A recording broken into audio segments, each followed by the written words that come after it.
So when I take out again, it is a medium.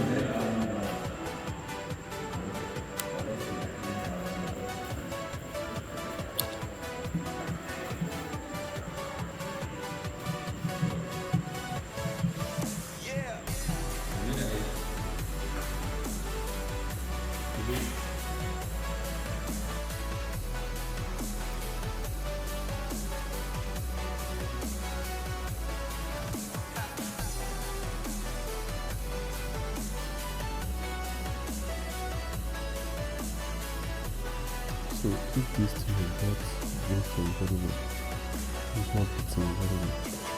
Think of it not getting outputs. Okay, so you need to get outputs like this. So you have to take very well. It has to be taken very well. So it will work. If it shakes, or it has to be like this. So if it shakes, it's not. So you have to look at it very well.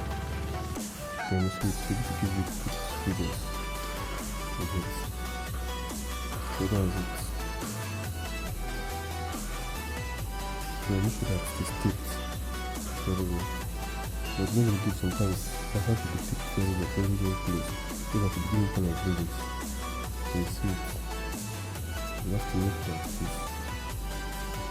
So when you touch this, it gives you good figures. So that's it.